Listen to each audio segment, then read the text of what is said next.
आप सभी का स्वागत है एजू डिपार्ट चैनल पर।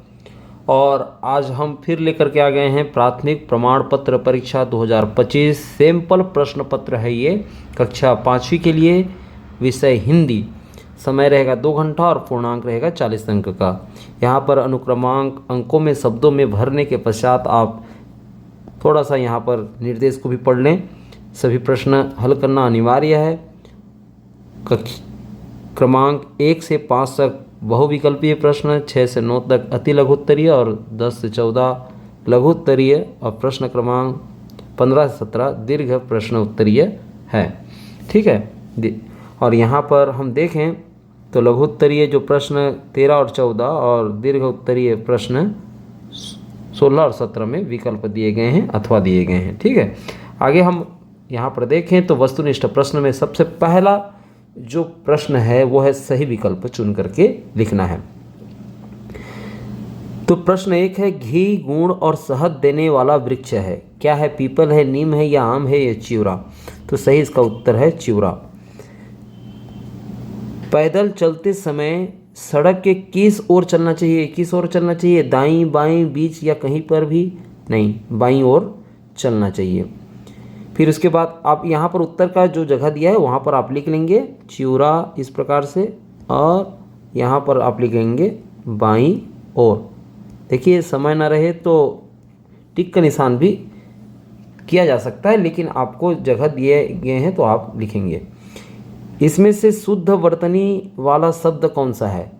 यहाँ पर आप पढ़ेंगे तो सभी तो अनुशासन ही पढ़ेंगे, लेकिन सही जो इसका लिखने का ढंग है स ऑप्शन है अनुशासन, इस तरीके से लिखा जाता है। ठीक है। तो ये शुद्ध वर्तनी वाला शब्द हो गया। गाड़ी वान में प्रत्यय है, गाड़ी वान प्रत्यय जो शब्द के अंत में जुड़ता है जैसे कि वान है ना, तो यहाँ पर ब क्या हो जाएगा? वान। गाड़ी वान में वान प्रत्यय है। कोयल की आवाज़ मीठी लगती है, इस वाक्य में विशेषण शब्द कौन सा है? विशेषण जो संज्ञा की विशेषता बताए।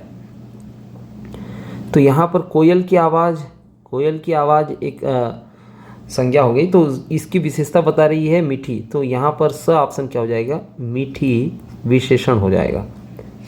आगे हम देखें, निम्नलिखित मुहावरे का अर्थ लिख करके वाक्य में प्रयोग करना है। खुशी से झूम उठना, खुशी से झूम उठना यानी बहुत खुश होना, बहुत खुश होना। और वाक्य में प्रयोग की बात हुई तो आप क्या लिख सकते हैं? परीक्षा में प्रथम आने पर राम खुशी से झूम उठा, है ना। परीक्षा में प्रथम आने पर, ठीक है, राम खुशी से झूम उठा, इस तरीके से आप लिख सकते हैं। निम्नलिखित शब्दों के अर्थ लिखिए। एकत्र मतलब इकट्ठा, एकत्र यानी इकट्ठा, और नौका यानी नाव को बोलते हैं। दिए गए शब्दों के दो पर्यायवाची शब्द लिखेंगे। वृक्ष का तरु हो जाएगा और पेड़ भी लिख सकते हैं। इसके अतिरिक्त आकाश के लिए आप आसमान लिखिए, आसमान, और नभ भी लिख सकते हैं।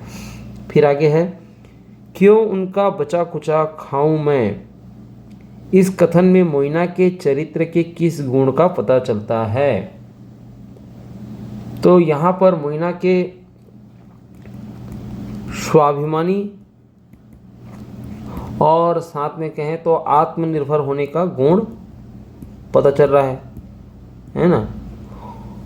ठीक, ये उसका गुण पता चलता है इस कथन से।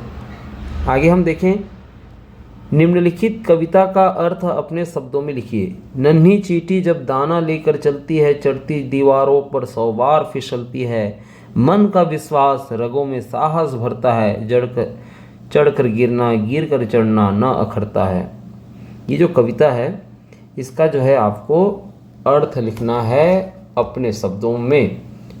तो लिख सकते हैं आप, जैसा है वैसा ही आप इसका अर्थ लिख सकते हैं। किस तरह से कि एक नन्ही चींटी जब मुंह में दाना लेकर के चलती है तो दीवारों पर 100 बार फिसलती है, लेकिन उसके मन का विश्वास उसकी रगों में साहस भरता है और बार बार गिरने और चढ़ने से नहीं घबराती है। तो इसका आप भावार्थ लिखेंगे ज़रूर। क्या लिखेंगे कि यह कविता हमें सिखाती है कि हमें कभी भी हार नहीं माननी चाहिए, हार नहीं माननी चाहिए। ठीक है, कभी भी हार नहीं माननी चाहिए, यह कविता हमें सिखाती है, ऐसा लिखेंगे। और हमेशा लक्ष्य प्राप्त करने के लिए प्रयास करते रहना चाहिए। दूसरा क्या है, प्रयास करते रहना चाहिए। इन दोनों का उल्लेख आप जरूर करेंगे, ऐसा ही नहीं लिखेंगे। इसमें आप पूरा सबका अर्थ लिखने के बाद इस कविता से हमें यह सीखने को मिलता है कि हार नहीं माननी चाहिए और प्रयास करते रहना चाहिए। फिर आगे हम देखें, मोर रंग बिरंगा कैसे हो गया। तो ये कहानी तो आप लोगों ने पढ़ा ही होगा। सभी पक्षियों को रंगने से पहले रंग की परख करने के लिए मोहन थोड़ा सा रंग अपने शरीर पर लगा लिया करता था, है ना। सभी पक्षियों को रंगने से पहले आप लिख लेंगे, सभी पक्षी को रंगने से पहले मोर परख के लिए, मतलब किस तरह से रंग आएगा ये परखता था, परख करने के लिए अपने शरीर पर,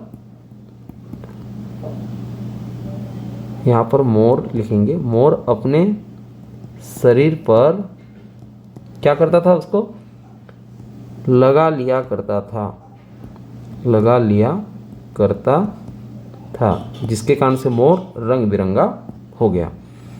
हमें सड़क दुर्घटना से बचने के लिए क्या क्या उपाय करने चाहिए। तो पहला है ये तो कि आप ऐसे भी इसको लिख सकते हैं, यातायात के नियम का पालन करना चाहिए। दूसरा क्या आप कर सकते हैं कि शराब पीकर के वाहन नहीं चलाना है, शराब पीकर वाहन न चलाएं,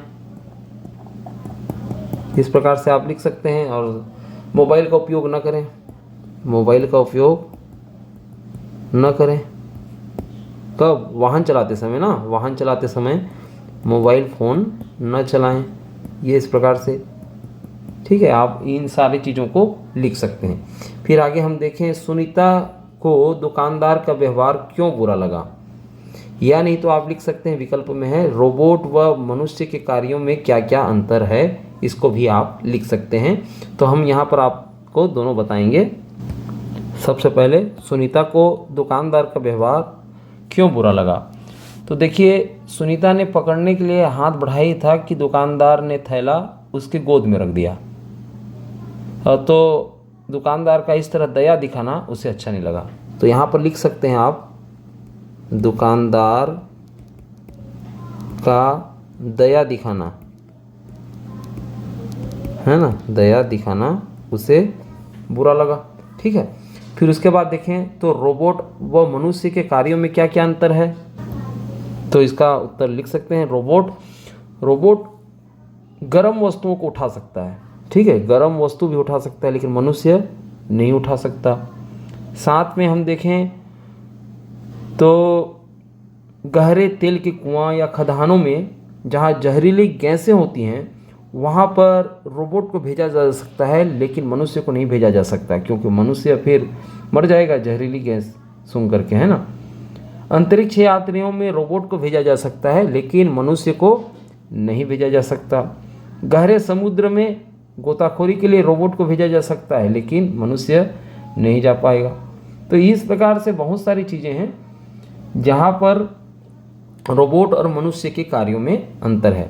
तो आप लिख सकते हैं उनको पॉइंट टू पॉइंट। यहाँ पर मैंने 3-4 पॉइंट तो आप लोगों को बता दिया है, उनको आप लिख सकते हैं। फिर आगे हम देखें, रेशम, चंदन और सोने की धरती कर्नाटक पाठ के आधार पर मैसूर के दशहरे का वर्णन कीजिए।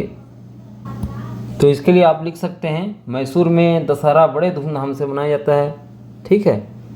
धूमधाम से मनाया जाता है, धूमधाम ये एक शब्द हो गया। ठीक। दूसरा चीज़, इस दिन राजा की सवारी शानदार ढंग से हाथी पर निकलती है। राजा की सवारी हाथी पर निकलती है। ठीक है, इस दूसरे चीज़ का भी जिक्र करेंगे। साथ में आप लिखेंगे कि देश विदेश से लाखों आदमी इसे देखने आते हैं। देश विदेश से पर्यटक आते हैं देखने के लिए। साथ में हम देखें तो नवरात्रि के प्रथम दिन से लेकर के विजयादशमी तक यहाँ विभिन्न सांस्कृतिक कार्यक्रम होते हैं। नवरात्रि के प्रथम दिन से विजयादशमी, दशहरा तक है ना, विजयादशमी तक सांस्कृतिक कार्यक्रम होते रहते हैं। ठीक है, इस प्रकार से आप इन चीज़ों के बारे में लिख सकते हैं। यानी तो क्या रहेगा प्रश्न, एक और गुरु दक्षिणा पाठ के आधार पर सुबंधु ने गांव वालों की दशा कैसे सुधारी। तो इसका उत्तर लिख सकते हैं आप, ये कि सुबंधु ने गांव वालों की दशा कैसे सुधारी, है ना, ये है ना प्रश्न। तो सुबंधु गांव गांव जा करके अकाल से लोगों को लड़ना सीखा करके गांव वालों के साथ स्वयं काम करके उसकी दशा सुधारी। ठीक है, एक तो किस तरह से लड़ा जा सकता है ये भी बताया उसने। ठीक, उनको सिखाया, लड़ना सिखा करके सुधारी, और साथ में स्वयं काम करके स्वयं के लिए काम करके उनकी दशा सुधारी। इस प्रकार से आप चीज़ों को रख सकते हैं। आगे जैसा कि प्रश्न है कि दीर्घ उत्तरीय प्रश्न है, कहानी को पढ़ करके प्रश्नों के उत्तर दीजिए। तो जैसा कि यहाँ पर प्रश्न है, भिंडी को किसने सजाया, भट्टा के बारात में कौन कौन नाचते गाते आए, ये प्रश्न दिए हैं और आपको ये कहानी पढ़ना है। कहानी कुछ इस तरीके से, भिंडी की शादी भट्टा के साथ तय हो गई। शनिवार की शाम को सब जमा हुए। भिंडी को धनिया ने खूब सजाया। बारात में आलू टमाटर मुनगा करेला नाचते गाते आए। रखिया ढोल बजाते बजाते आलू पर गिरा। आलू बोला उई। भिंडी ने शर्माते हुए भट्टा के गले में माला डाली। सब ने पेड़ा बर्फी खाई, बधाई देकर खुशी मनाई। तो भिंडी को किसने सजाया, भिंडी को धनिया ने खूब सजाया, ये पहला प्रश्न का उत्तर है। फिर उसके बाद देखें तो भट्टा के बारात में कौन कौन नाचते गाते आए, तो यहाँ पर बारात में आलू टमाटर मुनगा करेला नाचते गाते आए, ये दूसरा प्रश्न का उत्तर है। आप इनको लिख सकते हैं यहाँ पर। ठीक, फिर आगे है, अपने विद्यालय में 26 जनवरी की तैयारी के संबंध में अपने मित्र और सहेली को एक पत्र लिखिए। तो क्या लिख सकते हैं उसके लिए, देखिए ये तो पहला पत्र है, ठीक है, और दूसरा क्या है, अपने कक्षा अध्यापक को 2 दिनों की छुट्टी का आवेदन कारण सहित लिखिए। ये दूसरा जो है आवेदन पत्र है। तो दोनों का स्वरूप अलग अलग रहता है। आप जो पत्र लिखेंगे उसमें आप लिख सकते हैं कि जैसा कि अपने विद्यालय में 26 जनवरी की तैयारी के संबंध में मित्र या सहेली को पत्र लिखा गया है, तो यहाँ पर अपना पता बताते हुए दिनांक आप लिखेंगे। ठीक है, किस दिनांक को आप लिख रहे हो, और साथ में लिखना है प्रिय मित्र या सहेली जो भी है। ठीक है, और मैं यहाँ कुशल मंगल हूँ और आशा करता या करती हूँ कि तुम भी वहाँ कुशल होगे, इतना तो लिखना तय है। तुम्हें जानकर खुशी होगी कि हमारे विद्यालय में 26 जनवरी की तैयारी जोर शोर से चल रही है। ठीक है, और विद्यालय को तिरंगा गुब्बारा फूलों से सजाया जा रहा है। सभी छात्र छात्राएं देशभक्ति गीत और नृत्य का अभ्यास कर रहे हैं। ठीक है, तो मुझे उम्मीद है कि यह कार्यक्रम बहुत ही शानदार होगा। तुम भी इस कार्यक्रम में जरूर आना, उसको निमंत्रण करना मत भूलना, और साथ में तुम्हारे माता पिता को मेरा प्रणाम कहना, ये भी लिखना है। और आखिरी में फिर तुम्हारा या तुम्हारी है ना मित्र या सहेली जो भी है इसको लिख करके अपना नाम लिखना है। ठीक है, ये हो गया। या नहीं तो आप आवेदन पत्र लिख सकते हैं। आवेदन पत्र में आप लिखेंगे क्या, जैसा कि ज़रूरी है यहाँ प्रिय मित्र लिखा है, वहाँ पर जो है सेवा में लिखना पड़ता है। और क्या लिखना पड़ता है, कक्षा अध्यापक, यदि कक्षा अध्यापक को जो है आप आवेदन कर रहे हैं तो प्रधान अध्यापक को करेंगे तो प्रधान अध्यापक लिखेंगे। फिर उसके बाद कक्षा अध्यापक कक्षा का होता है इसलिए कक्षा 5वीं लिखेंगे, है ना। और फिर उसके बाद आप इधर विषय लिखेंगे और विषय में लिखेंगे 2 दिनों की छुट्टी के लिए, 2 दिनों की छुट्टी के लिए आवेदन, ये इस प्रकार से लिखेंगे। और फिर माननीय महोदय या महोदया ये लिख करके सविनय निवेदन है कि मैं आपके कक्षा का छात्र हूँ और मुझे, जैसा कि अभी आज का तारीख हो गया आपका 8 मार्च से 9 मार्च तक को घर पर आवश्यक काम के कारण विद्यालय आने में असमर्थ हूँ और आपसे अनुरोध है कि मुझे 2 दिन की छुट्टी देने की कृपा करें, है ना। तो मैं आपका आभार रहूँगा या धन्यवाद भी लिख सकते हैं। ठीक है, और अंतिम में ज़रूर लिखिए आपका आज्ञाकारी छात्र, यदि लड़के हैं तो, या तो लड़कियां हैं तो छात्र लिखेंगे। ठीक है, तो और फिर उसके बाद यहाँ पर आपकी नाम लिखेंगे और कक्षा भी लिखेंगे। ठीक है, तो इस तरीके से आप लिख सकते हैं। दिए गए चित्र को देखकर 4 वाक्य लिखिए। दिए गए चित्र को देख करके 4 वाक्य लिखना है। यहाँ पर चित्र आप देख रहे हैं तो ये चित्र किसका है। पहला तो ये चित्र, आप तुम मेले में जाते हो तो क्या क्या करते हो, मेले में जाते समय कौन कौन सी सावधानियां रखनी चाहिए, ये तो दूसरा प्रश्न है।